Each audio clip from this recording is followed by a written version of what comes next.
Boa tarde a todos. Meu nome é Márcia Pena Bueno, eu sou nutricionista, sou especializada em obesidade e cirurgia bariátrica. E hoje a gente vai estar conversando um pouquinho sobre como o sódio pode estar influenciando na perda de peso, né? Essa é uma dúvida bastante comum aí que a gente tem. Será que o sódio influencia? O que é esse tal desse sódio, né? Que a gente escuta tanto falar, se ele vai fazer mal, não vai, se em excesso, o que acontece, né, com a gente. Então, eu gostaria até de estar convidando vocês para poder estar enviando as perguntas, estar enviando as dúvidas, que a gente vai estar respondendo tudo aqui no decorrer da transmissão, certo? Então, eu gostaria até de estar convidando vocês para poder estar enviando as perguntas, estar enviando as dúvidas. Então, a primeira coisa que eu queria estar vendo com vocês, o que é? O que é o sódio, né, gente? O sódio, ele é um mineral que a gente precisa dele. A gente precisa estar realmente consumindo, porque o nosso corpo tem essa necessidade desse sódio.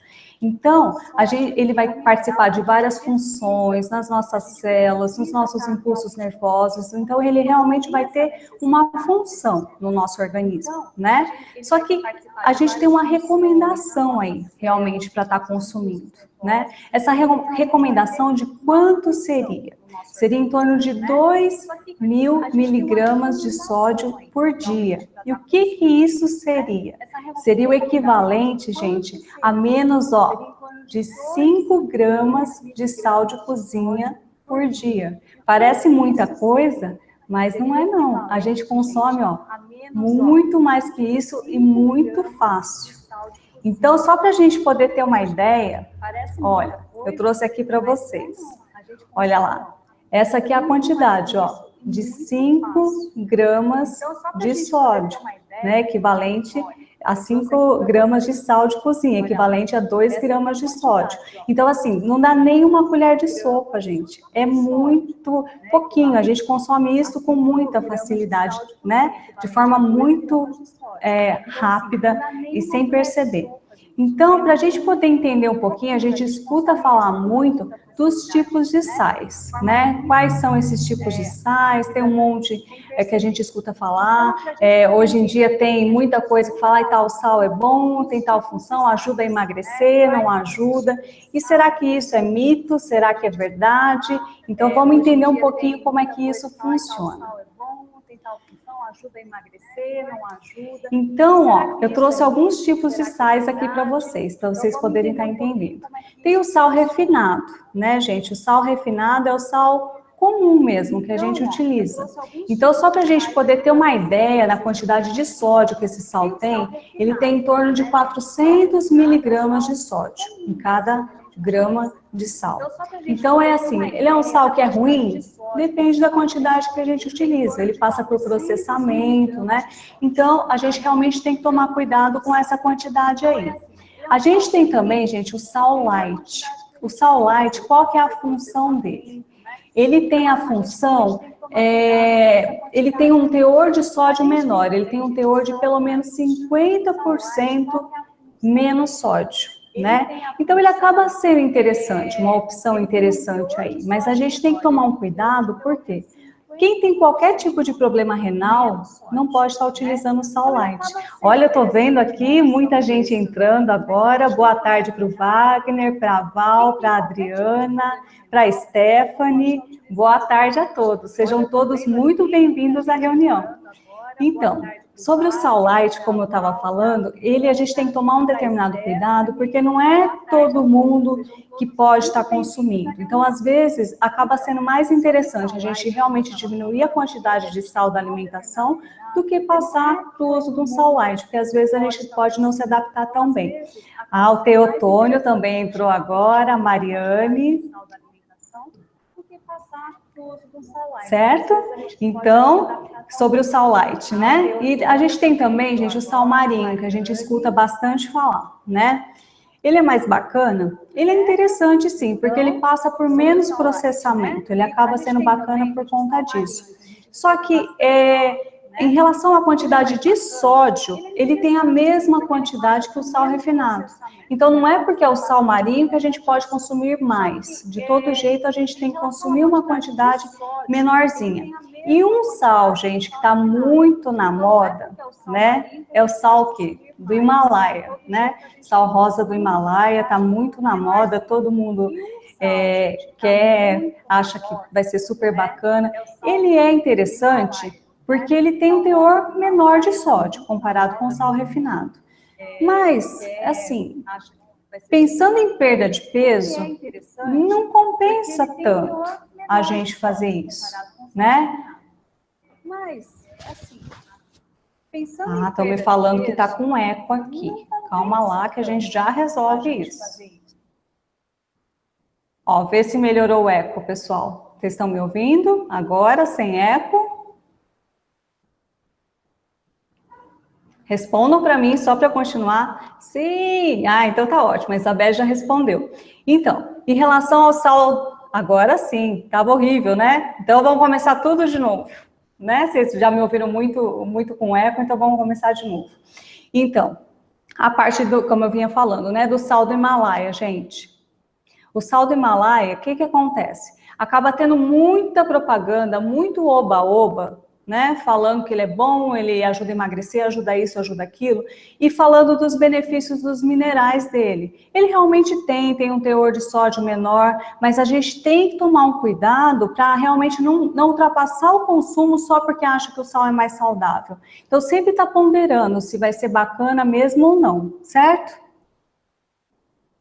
Vamos ver as perguntas aqui da Stephanie. Stephanie, vamos ver qual é a diferença do sal rosa e do sal normal do branquinho. Então, qual que é a diferença, gente, entre os sais, né? Como eu estava falando, que eu acho que vocês não ouviram por conta do eco que estava acontecendo aqui. Vocês até me perdoem, porque eu não me atentei que estava ligado o meu som. O sal refinado, ele passa por processamento. Então, ele tem processamento químico, né? Ele passa por processamento mesmo para ele poder ser refinado. Já o sal do Himalaia, ele não passa por todo esse processamento, ele tem uma quantidade de sódio menor. Então, ele acaba sendo melhor por conta disso. Mas o que eu queria deixar muito claro para vocês precisa estar consumindo para poder estar perdendo peso? Não. Então, se a gente fosse escolher um tipo de sal, gente, para estar utilizando no dia a dia lá, para fazer a comida de todo dia, o mais bacana seria o sal marinho. Então, se a gente for contar o custo-benefício, ele acaba sendo um sal de melhor qualidade e dá para a gente estar utilizando sem ser tão oneroso assim, certo? Então, pode estar utilizando o sal do Himalaia, quem gosta, e até o sal comum, gente, o sal refinado também. Por mais que ele passe por processamento, a gente tem que tomar cuidado com o quê? Com a quantidade. Então, sempre tem em mente a quantidade que a gente tem que ter, certo? A recomendação muda de acordo do refinado para o sal rosa? Não, a recomendação é a mesma. Então, a recomendação é de menos de 2.000 miligramas de sódio por dia, que é o equivalente a 5 gramas, menos de 5 gramas de sal de cozinha, que é esse daqui, ó. A colherzinha de sopa, tá vendo? Que ela é uma colher bem mal cheia, tá vendo? Se a gente fosse colocar espremidinha, dá quase um pouquinho mais que meia colher. Essa é a quantidade que a gente tem que estar consumindo por dia. Só que nós brasileiros consumimos de forma assim, gente, muito fácil, uma quantidade muito maior. Sabe por quê? Porque o sódio, ele é um conservante. E por ser um conservante, ele está presente em diversos alimentos. Então, ele está presente nos alimentos industrializados, os alimentos ultraprocessados, né, que são aqueles que a indústria produz, que tem aquele monte de nome esquisito lá, que às vezes a gente não sabe o que é. Então, esse tipo de alimento, ele realmente tem uma quantidade de sódio, assim, ó, gigantesca. Um outro cuidado que a gente tem que ter também, gente, não é necessariamente com o sal de cozinha que a gente usa, mas é com os temperinhos. Sabe aqueles temperinhos prontos? Aqueles que a gente compra para poder saborizar? Isso atrapalha a perda de peso. Não é o sal de cozinha, nem se for o refinado. Por mais que a gente use, não é ele que atrapalha. Quem atrapalha são aqueles temperinhos. Então, aqueles temperinhos que dão sabor, né? Eu até trouxe aqui uma listinha para vocês, ó, que eu vou estar mostrando Só para vocês terem uma ideia, gente. Uma colher de sopa de molho shoyu, aquele molhinho que a gente usa lá na comida chinesa, tem em torno de 818 miligramas de sódio. Isso é o equivalente, gente, a 40% da quantidade de sódio que a gente tem que consumir, ó, num dia inteiro. Então, às vezes, né, dependendo do hábito, a gente pega qualquer coisa, põe molho shoyu por cima, vai lá e coloca molho shoyu. Aí, o que acontece? Ultrapassa facilmente a quantidade de sódio que a gente tem que consumir. Outra coisa que tem muito sódio também é o macarrão instantâneo, né? Aquele famosinho que às vezes a gente acha que é uma refeição levinha no fim do dia, mas não é não. Ele tem em torno de 1.600 miligramas de sódio, que é o equivalente a 80% do sódio que a gente tem que consumir por dia. Então, assim, gente, é muita coisa, muita coisa. E eu trouxe para vocês também uma coisinha aqui que vocês vão ficar de boca aberta. Ó, esse daqui, tá vendo? É um cubinho daquele caldo de galinha, caldo de carne, caldo de legumes, né? Que muitas vezes a gente usa facilmente aí numa sopa, agora que tá friozinho, num caldo.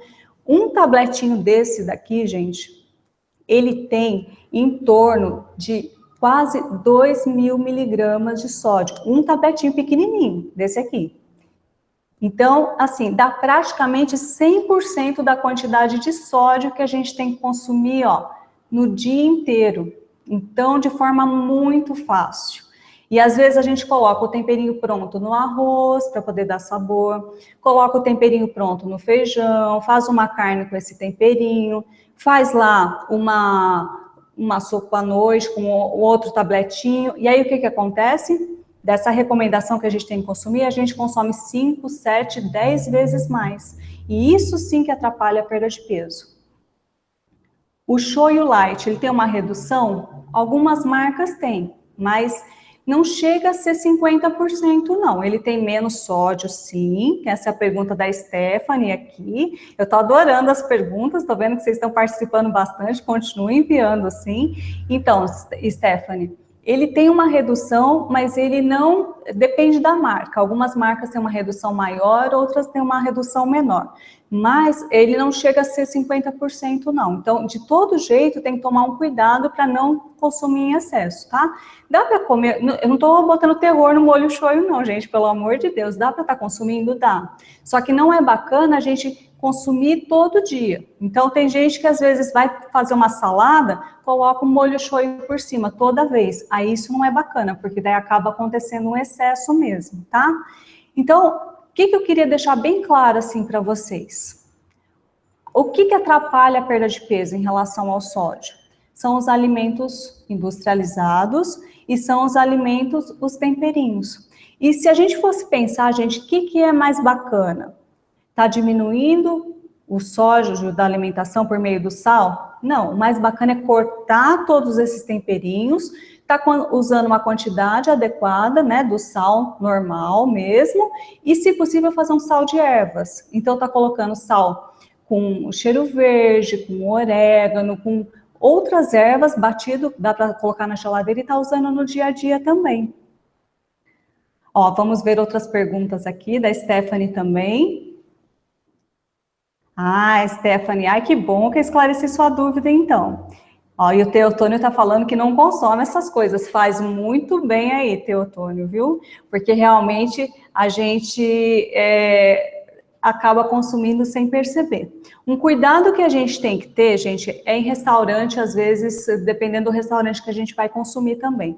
Porque como esses alimentos, né, esses temperinhos, eles dão sabor, então muitos restaurantes acabam colocando. Então a gente tem que ver realmente o lugar que a gente vai estar consumindo, certo? Um outro problema que a gente tem também com esses temperos, o que acontece? Eles têm uma substância que chama glutamato monossódico, que é um nominho bem feio, mas é um aditivo que eles têm. O que esse glutamato monossódico faz? Ele pode estar desencadeando enxaquecas, ele pode estar levando a uma hiperatividade, então a pessoa fica muito agitada, então às vezes a criança até consome, pode ter uma agitação excessiva aí, tem alguns estudos também que associam a diversas outras doenças, ele acaba não sendo bacana. E todos esses temperinhos têm esse aditivo, certo? E também o que é bacana de fazer? Para a gente ter esse cuidado com esse glutamato monossódico, sempre está lendo os rótulos. Então, qualquer produto, sendo temperinho ou não, industrializado, se tiver esse glutamato monossódico lá, naquela letrinha miúda que a gente nem enxerga, tomar cuidado para não estar consumindo, porque ele não vai ser bacana.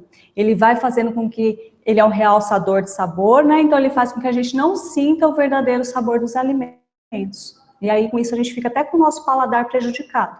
E tudo isso faz a gente acontecer o quê também? Esse excesso de sódio, excesso de glutamato monossódico. Faz a gente ficar inchado. Vocês já comeram alguma refeição que vocês ficaram inchados? Ficou com a barriga mais inchada, parece que a perna estava inchada, até o rosto, dependendo, a gente fica com a sensação de inchaço. Às vezes não é o alimento, mas é o tempero. E isso faz ter uma retenção de líquido, e fazendo ter essa retenção de líquido, prejudica a perda de peso. Então, às vezes a gente não ganha em peso, mas ganha em inchaço. E isso atrapalha. Atrapalha por quê? Então, ó, a Stephanie está falando que fica também, né, com essa sensação. A Adriana está falando, ó, se os molhos à base de maionese. Então, os molhos à base de maionese, de uma forma geral, tem sim. Eles têm uma quantidade, além de tudo, que é também uma quantidade muito grande de gordura, que não é bacana, mesmo a maionese light. Então, é mais bacana a gente fazer uma falsa maionese. Então, fazer com iogurte é uma opção mais interessante, né? Dá para usar iogurte com mostarda, então acaba sendo uma opção, ou com algumas ervas, também é mais bacana aí do que estar utilizando. A Stephanie está falando aqui também. Não, essa pergunta eu já te respondi, Stephanie, perdoa. Então, em relação ao glutamato monossódico, né, que eu estava falando para vocês, causa todo esse inchaço. E aí isso faz ter esse prejuízo na perda de peso. Então a gente tem aquela sensação de desconforto mesmo, parece que a gente faz alimentação legal, come uma quantidade bacana de vegetais, né, de verduras, de legumes, tem uma alimentação que a gente considera mais saudável, mas se a gente temperar, gente, com esses temperos que eu falei para vocês, tudo fica prejudicado.